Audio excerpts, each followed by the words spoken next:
Utah head coach Andre Tourigny had a bare necessities moment that helped the Utah Mammoth snap a losing streak and may have saved his job. We'll talk about all that and more coming up on this episode of SLC Puck. So cue the music. Here we go.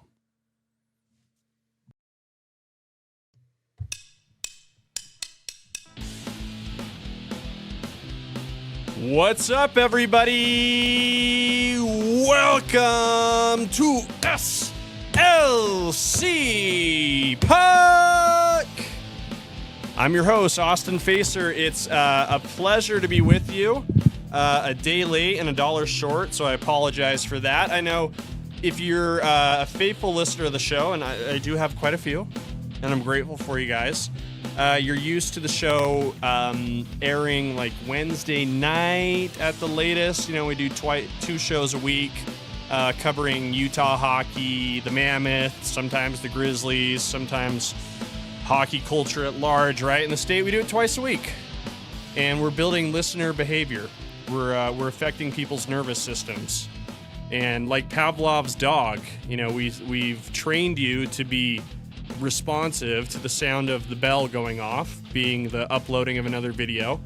And the bell didn't go off last night and didn't go off until now, recording this at about 6:30 on Thursday night. So there are a lot of people running around the Salt Lake City area just losing their minds right now. A dog that's been trained to react to salivate at the sound of a whistle. Just people crashing their cars, people getting distracted at work. I hope none of you people are operating heavy machinery. I know one guy listens to my show while he flies airplanes. So God help those people on that flight, you know, considering how out of whack his nervous system must have been. I hope everything's okay with you, Matt. I hope the plane arrived at wherever you were taking it safely. So for all those people out there, I'm sorry for being late. You know, here's what it was. There was an exciting hockey game last night. It didn't end until late, and I was emotional afterwards. I had a slew of emotions. What can I say? I was very excited about the Utah Mammoth getting back into winning ways with a victory over the Buffalo Sabres, a 5-2 dub. So I was excited about that. I was feeling a lot of energy pulsing throughout my body because I had a new idea that I wanted to bring into life, which was a coloring contest honoring the service of our good friend Archie, the Utah mascot's foster dog, who's moving on to his next training. So there's a coloring contest right now on slcpuck.com. Got a coloring page here. You probably recognize this little mammoth as my nephew, Kevin. There's he and Archie there. This is a lot of fun, right? The coloring page. So print this out, color it to your heart's content, and tag SLC Puck or Big Tusk Energy. Both of those are my platforms. With your coloring, we'll pick our favorites and then do a little vote for a winner. And I've got an Archie hat that I want to give away. Let me just show you guys what the hat looks like. They were selling these at the game last night. My assistant's going to bring me the hat. Thank you so much. Thank you. See, this is a nice little Archie hat right here, right? We're going to miss this guy. Good dude. He was a integral member of the Utah Hockey Club, the Utah Mammoth. I'm wearing an Archie shirt right now. This is going to be the shirt that I'll be buried in one day. My assistant just gave me a look like, and by the way, my assistant's my mom. You guys probably know I do this podcast from my mom's basement, right? Can you believe she lets me do all this crap? This is nuts, right?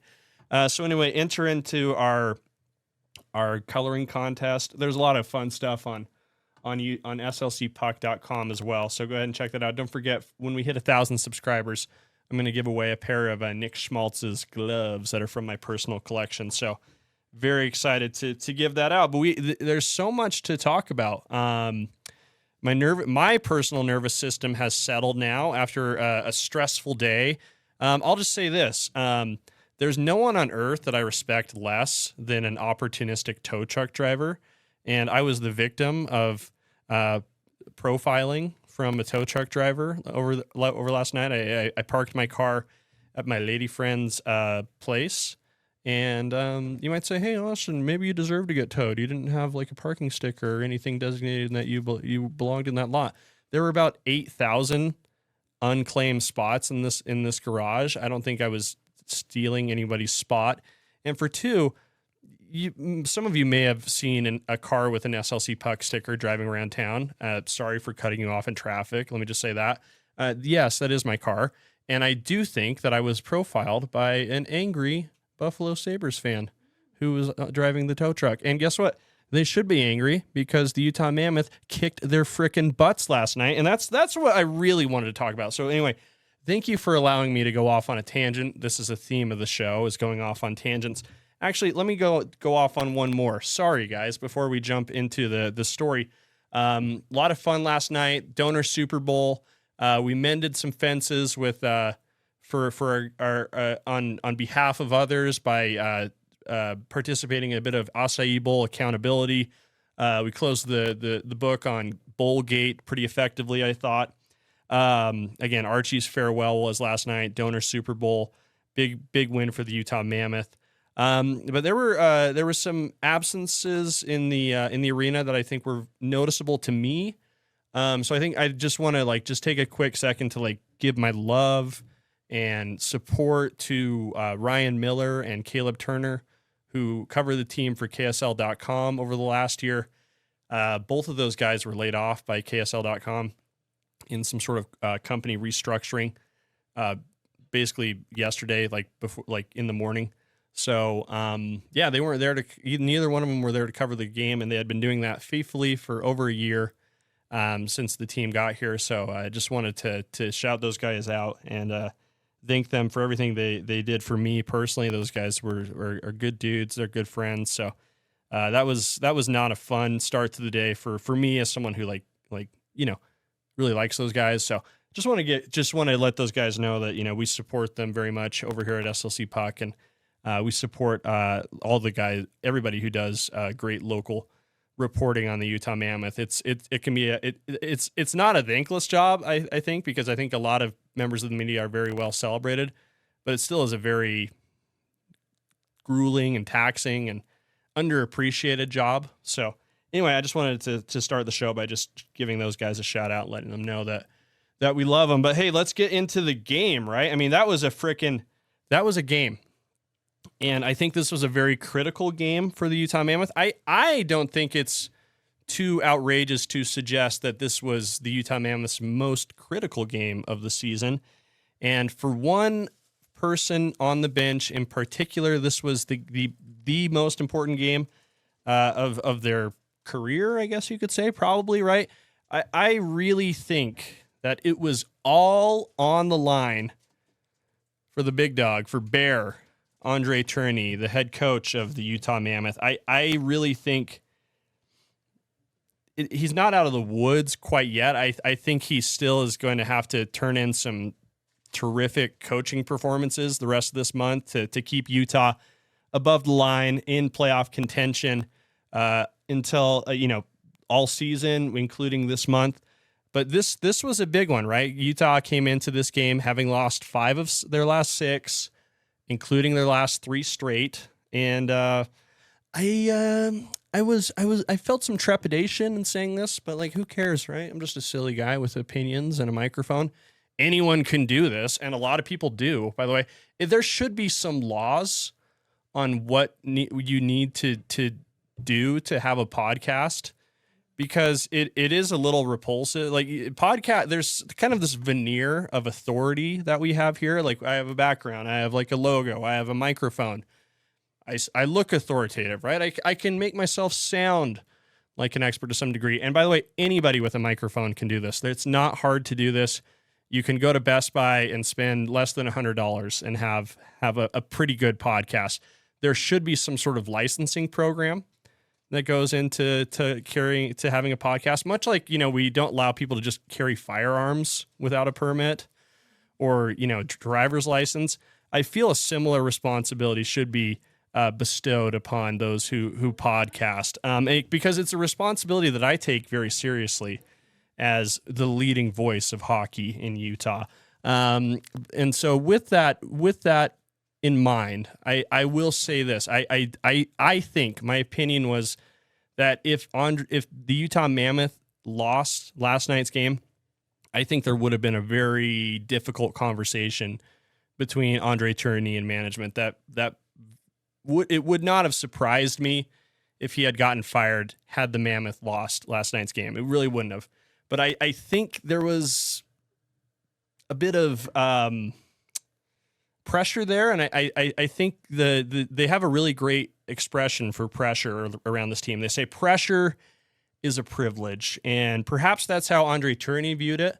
He probably saw this as an opportunity to show his chops as a head coach and save his job. If I'm worth my salt in coaching, I can fix this. I can scratch out a win here, and that's exactly what he did. I mean, the game started on a bad note. Buffalo scored twice to make it 2-0 to start the game. But Utah went on to score the next 5 unanswered goals and get the win. And this was in no small part due to some major coaching decisions that went into this. I mean, let me just run through the big plays here. So first period, Buffalo scores.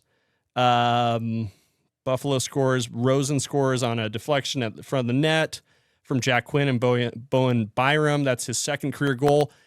It was an issue that I tweeted out like, hey, Utah, you got to get better at covering the front of the net, and you got to get better on both ends of the ice. And this has been something that is like side for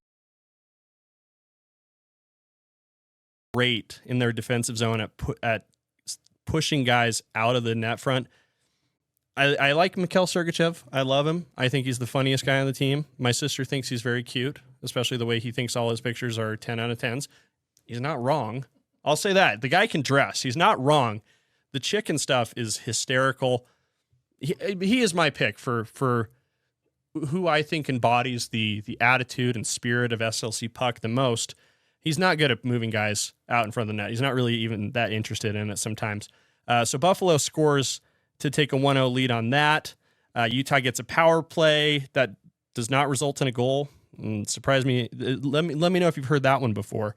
Then Utah kills a couple of power plays on Buffalo's end. They go down 2-0. And then a great moment here for Utah. Nick DeSimone, who has not played a lot this year, he's been a healthy scratch. He's been activated in favor of what's his name, Oli Mata, the guy who's been driving everybody crazy lately. And he hammers home a slap shot. He gets a pass that Carconi was trying to slip to someone. I forget who it was. Carconi was passing from like the corner. It flew past the guy and it hit off the sideboard and created like a perfect opening for Nick DeSimone to walk in, smack it home, hits the back of the net, does this cool chest bump thing against the boards. Utah's back in the game, cutting the Buffalo lead in half. They score again, and I believe and that was the score they took into the third period, 2-1. Third period, big switch. This is the Andre Tourigny saves his job moment. To start the third, he changes up the forward line. He puts Michael Carconi up on the second and slides J.J. Peterka, a guy who's playing against his old team, down on the third with Lawson Krause and Jack McBain. This is where the game completely changed. Peterka had new life. Krause and McBain were unbelievable once again. They've been great in on third line action, but having a scoring punch like Peterka on one side was just what the doctor ordered. It was an avalanche, not the Colorado Avalanche, but a literal avalanche of goals. Peterka scores just 52 seconds in. That's his big revenge against his old team. Nice little snapshot off the rush. Assist by Marino and Sergachev. The third goal by Utah came a couple minutes later by Lawson Krause, who hits like this absolutely crazy shot. Hits like this tiny little window above the Buffalo goaltender's shoulder. Ellis, I believe is his name. Ellis, what was his first name? Hurt in a car wreck, dog bite, slip and fall. Just call Quick Swap. One call, that's all. After a car wreck, dealing with big insurance companies on your own can hurt your case. One call, that's all means we take care of everything. From dealing with insurance companies to helping you find doctors and repair shops, we're here to guide you from start to finish. Call Craig Swap and Associates today at 801-444-4444. One call, that's all. This is only he's a new guy. This is one of his very few starts. Ellis, it doesn't matter what his first name was. He let in 5 goals. Who cares, right? So that gave Utah the lead at 3-2. Nick Schmaltz scored for his 10th goal of the season, assist by Clayton Keller to put Utah up 4-2. Holy cow, can you believe these guys? The game was in question there for a little bit. And then Utah's 5th goal, an empty netter by Clayton Keller with 27 seconds to go. The other fun little moments, a big scrum right at the end. Josh Dunn from Buffalo, he and Barrett Hayton get into it. Peyton Krebs as well from Buffalo. Hayton smacks, I believe it was Krebs on the face-off in the shins, and then gets a cross-check to the head after that. What I really liked about this moment, and if I'm misremembering the names on it, please forgive me. I saw this, I was like, ooh, a little bit of like a scrum, like I perked up a little bit.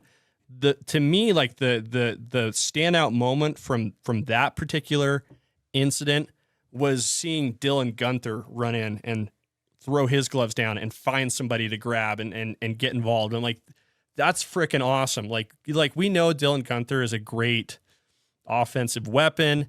That one-timer is absolutely nasty. This is a team though, right? They're young, they're skilled, they can do things, right? Like Dylan Guenther has that crazy shot. He's got a lot of other offensive abilities, but they're missing like a little bit of like, hey, we've got balls here kind of thing, like we're going to stand up for each other. We're going to be tough. Our skill guys are going to have an edge to them. And I saw Dylan Guenther throw his gloves on the ice, and I was like, yeah, that's awesome. This is like what this team needs. And then they go on the power play, and they set Dylan Guenther up for a one-timer that would not have been necessary at all to the outcome of the game, but just a little bit of like, hey, a little FU kind of moment. And I was like, I really was hoping he'd scored on that. I think there would have been some more commotion on the ensuing face-off, which would have been fun. But again, I thought that moment at the end of the game was like, for me, like the perfect punctuation to what was a really great night for the Utah Mammoth. So that move between periods, between the second and third period by Andre Tourigny was what I'm going to call a bare necessity. That was something he absolutely needed to do. That was the kind of move that probably saved his job for another week, maybe 2, maybe for a month, and the kind of thing that's going to give Utah a lot of momentum as they continue to play a very difficult stretch of games here. Let me just, I don't want to get any of these wrong, so let's go back to the Mammoth schedule and just take a quick look ahead here, because there's some tough ones. There's some toughies coming up here. Tomorrow, Friday, or maybe the day you're listening to this, Friday the 24th, the New York Islanders will be in town. This is not a team to necessarily look past at all.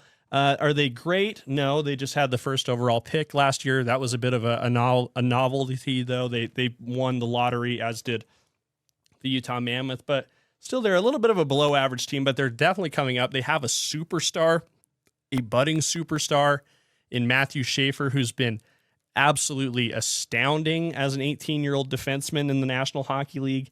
I think that's going to be definitely a ticket mover, is seeing a guy like him at the Delta Center. It'll be a lot of fun. I think we noticed this last year. I think we were at the Islanders game last year. It's kind of surprising how many Islanders fans are out there. I mean, obviously they had like their great run, like in the 80s when Mike Bossy and Brian Trottier and all the fellas over there on the island were. And by the way, they say on the island. By the way, they say we live on Long Island, not we live in on island. Live in Long Island. They say live on Long Island. Kind of interesting, right? Kind of a crazy place. If you ever listen to the Tim Dillon show, the way he talks about Long Island makes it sound absolutely hysterical. And Tim Dillon, yes, is one of my primary inspirations for the show. I would love to be the Tim Dillon of hockey. That's my dream. But anyway, there's going to be a pretty good turnout of Islanders fans. So I'm thinking maybe it's a lot of like, how do I put this delicately? Like maybe boomer age folks who know and love those. You were around I'm looking at a boomer right now. You were around during the 80s, right? Boomers around during the 80s. So yeah, they probably remember that Stanley Cup run. That was when they became fans. And that's what winning a Stanley Cup can do for you. You can have fans And this boomer's going to get mad at me even decades after a particular moment because of what that creates in your childhood. I mean, for me, I get it. I'm always going to be have like a little bit of an affinity for the Anaheim Ducks, who they play after that, by the way, because I like the Ducks. I like Paul Kariya when I was growing up, so I get it. Am I back in good graces with you, Boomer? Sorry, did I hope I didn't offend you? Okay, thank you. And to the Boomer who's listening, sorry. But yes, they play the Ducks after that. And just a reminder, that is our SLC Pucks Giving watch party and food drive at a bar named Sue on Highland Drive. So we're going to be collecting donations for the Utah Food Bank there. So bring some perishable, non-perishable, bring very perishable, bring rotting tomatoes and sour milk. No, I'm kidding. Bring some canned foods, bring some non-perishable stuff. We'll give you some extra raffle tickets for your generosity, and we'll have a lot of fun at a bar named Sue. But that's a tough game for the Utah Mammoth. And then they play a back-to-back. They go up to Northern California to play the San Jose Sharks. So they play two teams that I think are going to be like their biggest rivals in years to come in consecutive games on back-to-back. That's a tough one. They come back home to play the Vegas Golden Knights on Thursday the 20th, and then they remain home to host the New York Rangers on the 22nd, and then play the Golden Knights again on the 24th. So New York, kind of tough. Anaheim, very tough.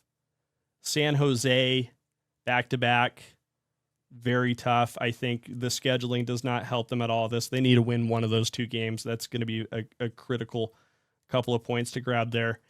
Vegas after that at home. It's good that they're playing this at home, but that's going to be a very, very difficult game. And then lest we forget, they're playing Montreal and then Dallas after this. Holy cow, man, this November, this is crazy stuff. And it's a critical time to stack points. That's what made last night's game so insanely important. And I don't think it's hyperbole to say this was the keystone moment for the Utah Mammoth so far into a young season. Like, let's just tune into Puckovision here. I'll show you guys. We're looking here at the standings. Check out the wild card. Utah remains above the playoff line, right? They're in that first wild card spot there, tied with the Chicago Blackhawks. Had they lost last night, they would be below that line, right? They would be below Seattle. They'd be below San Jose. They'd be tied with Vegas Golden Knights and the Minnesota Wild on the outside looking in. And then I think there's a big chasm after that includes Vancouver, St. Louis, Nashville is in another chasm. And then the chasm of all chasms is where the Calgary Flames are at the bottom of the NHL standings right now. So staying above that playoff line is critical. I cite Trent Hess all the time. You want to be in playoff position at Thanksgiving. And so these were two extremely important points to get. And more than anything, it stops the slide. Utah remains positive in their goal differential. They remain very good at home, 5-1 in the friendly confines of the Delta Center. We can see here. Yeah, you can see here. So they don't have an overtime loss yet. That's interesting. Very interesting. You can see here, to stay in this race is going to be hugely, hugely important. Winnipeg's, tied with them at 20 points, but they have a game in hand. The Stars are, at 23 points, so there's a little bit of a jump there, but Colorado remains an absolute wagon right now with an 11-1-5 record, 27 points. They're already the class of the Western Conference. They are perhaps the class of the entire NHL. I saw them kick Anaheim in the butt the other night, and Anaheim's the best team in the Pacific Division right now. But what should concern Utah is that this race, this chase, this hunt for a playoff spot, they're going to have very good teams breathing down their neck at all times, because look who's below them right now in the standings. Teams who are extremely desperate and probably willing to make major moves to get into the playoffs, if that means shaking up their roster, acquiring, doing basically whatever it takes, right? Vegas is one of those teams right now. They're on the outside looking in. I'm sure they're a little bit surprised by how good Anaheim and I guess Los Angeles are right now. Edmonton is barely on the cusp right now in that third spot in the Pacific Division. Seattle's not far behind. San Jose's not far behind. Vegas, who was the Vegas favorite to win the Stanley Cup this year, is on the outside looking in. They're breathing down Utah's nose in that wild card, breathing down Utah's nose. How unpleasant would that be to have some hot breath from Vegas breathing in your nose? Oh. I just had a shrimp cocktail at the Wynn.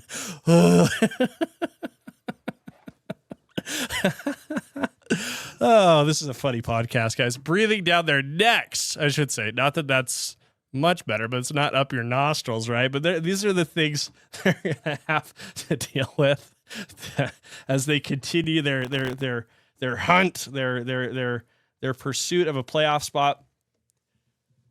What's up, guys? I've got a really exciting announcement. I'm going to interrupt the show for just a minute to let you know that we are back in biz. We are giving away a $250 gift card for every episode of SLC Puck, thanks to our good friends at Payne Anthony Creative Jewelers and Jonathan's Jewelry. These guys are awesome. They've got some of the best stuff in the world. Some of the most incredible antique jewelry, engagement rings, stuff to get you out of trouble too, stuff to just show someone that you care and you love them. You can find it all at Payne Anthony Creative Jewelers or Jonathan's Jewelry. They're upgrading their spots. They're upgrading their inventory all the time. So much great stuff. They hit up estate sales. They find all the incredible jewelry that person that you love is really going to enjoy. So make sure you get over there, enter this giveaway. It's the easiest giveaway you'll ever enter. Just scan this QR code right over here. You'll be prompted to send a text message. Hit send on that sucker, and you're entered, and we'll let you know if you're a winner of a $250 gift card. And even if you don't win, you can still benefit from this incredible partnership. Just head into either one of those locations. Payne Anthony Creative Jewelers is at Trolley Square. Jonathan's Jewelry, that's up in Cottonwood Heights. And just mention SLC Puck, and they'll knock $100 off your purchase, just like that. So big thanks to Payne Anthony Creative Jewelers and Jonathan's Jewelry for their support of SLC Puck and Utah hockey fans like you. Let's get back to the show. And let's not forget, they've put a lot of pressure on themselves too. Again, they've said pressure is a privilege. They want it. They like it. They feel confident saying so, but they've made it very clear that anything other than a postseason berth this year is going to be considered a failure for the team. Clayton Keller said that. Well, imagine if only he knew the pressure that he had stacked on his own head. In fact, you know what? I'm going to say this. He probably does now, because I'm sure he feels it every day when he walks into the building. These guys are checking the standings every day. I'm sure they're posted somewhere for them to see in their gorgeous 8 million square foot facility, which I've seen in person. Is very nice. I was kind of stunned by everything that I saw in there, so I don't remember seeing the standings post anywhere. But they've got to be. There's plenty of space on those walls. What they're gonna put Mammoth logos on every wall, a different Mammoth logo that we haven't seen yet on every wall. There's got to be space for the standings somewhere, right? I'm sure these guys are looking at it. I'm sure they're aware of this. I'm sure the coaching staff, with all their experience in hockey and in the national, are aware of the fact that they have teams breathing up their nose, breathing down their necks. I did that on purpose that time. So this was a huge game for Utah last night. So many things I liked. I think battling through the adversity was huge. Going down 2-0. I was worried as hell. I was like, frick, dude, these guys are this is gonna result in some big moves tonight. Like, everybody's got to be glued to their phones seeing the Utah Mammoth have an update regarding their coaching staff, that kind of tweet, right? But I thought Lawson Krause stepped up in a big way. I think he was not only had the shot of the game, which is crazy to say in a game that featured a goal by JJ Peterka, who's considered one of the best shooters in hockey. Krause's shot was absolutely nasty, but I thought he had a really nasty physical presence as well. He was throwing the body around. He was standing up for his teammates. There, at one point, there was a little bit of a fracas. Is it fracas or fracas? It probably doesn't matter. It's a French word. Oh, sorry. I know we might have some French-Canadian listeners. Sorry, I don't know French. Lo siento. I know Spanish. But I saw Krause and Tanev were kind of like jawing at the Buffalo bench on their way back for a change. And again, that was the kind of thing where I'm like, this team needs to be tough. This team needs to be intimidating. And I like a vocal team. Lawson Crouse is better when he's that way, when he's like filling out his whole body and his whole personality and standing up for the team and being the leader that he is. He doesn't need the C to be who he is. You know, I think that's something that he's maybe learning is like, I believe that he was maybe a little bit, you know, saddened that, you know, he didn't get the captaincy. I think he thought he was probably a good candidate, and I'm sure he's right. I'm sure he commands a lot of respect in that locker room. But like, I think he's learning now. And I said this to start the year when he did his in the beginning of the season media availability. Like, he's got a different attitude. Like, he's got a different demeanor to him than he had last year. He's not moping around. Like, he's him again. He's who he is. He's comfortable with himself. He doesn't need that C. He's got an A. A's are good. A is for Austin. A is for amazing. That's what you are, Lawson Crouse. So that was great. A is also for Archie. And that was the other kind of fun part about the night was getting to see people salute Archie. He got a standing ovation. He was at the front of the atrium. I'm getting like emotional about a dog that I've like spent maybe a total of 1 minute around in my entire life. But what can I say? We love dogs. We have a couple of dogs running around the SLC Puck studios right now. It was great to see the fans kind of rally around something. I think dogs have this amazing way of like holding no enemies. I like imagine the person who would have an issue with Archie. I would fight that person. I would fight that person to the death, and I would win because I would be so enraged. It was great to see him. He's grown a lot. I mean, those pictures of him when he was a puppy, those are cool. They gave like a little glamour shot of a baby Archie to everybody. I have that somewhere. It was crazy to see that picture and how much a dog can grow in a year is like pretty amazing. He's a big boy. He's a good boy. And I think he's going to like really help someone who needs him, right? That's his goal, his objective, his mission is to work with America's vet dogs. So he's he's on to his next part of his training, and then he'll go to his forever home and be a valuable piece of a veteran's family. So hats off to the Mammoth for that initiative. It's not unique in sports. I've seen a lot of teams in all kinds of sports, kind of adopt a dog for a season and help train it and stuff. But to have one here in Utah was like fun. It was like, the Jazz had never done that before. I think he fit in good with hockey personalities, right? These tough guys, these badasses, these meanies who punch and spit, they've got soft sides too. They love dogs. And, we know Jack McBain, our good friend, loves the dogs, and there was so much great content with Archie too. So yeah, I'm going to miss him. I'm going to miss seeing him. I wish him the best.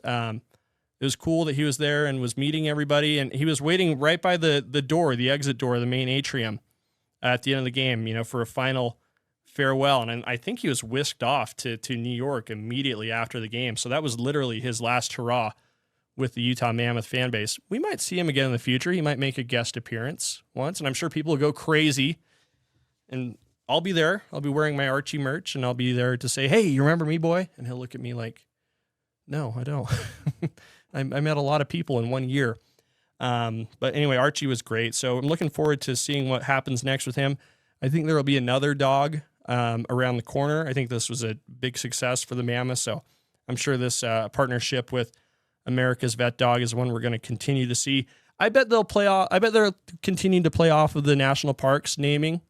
I bet we'll see a dog named Bryce. That's what I would do. Or maybe a dog named Canyon for Canyonlands. Or maybe a dog named Zion for Zion National Park. Or Reef for Capitol Reef. So anyway, that's what I would do. Just throwing that out as a free idea.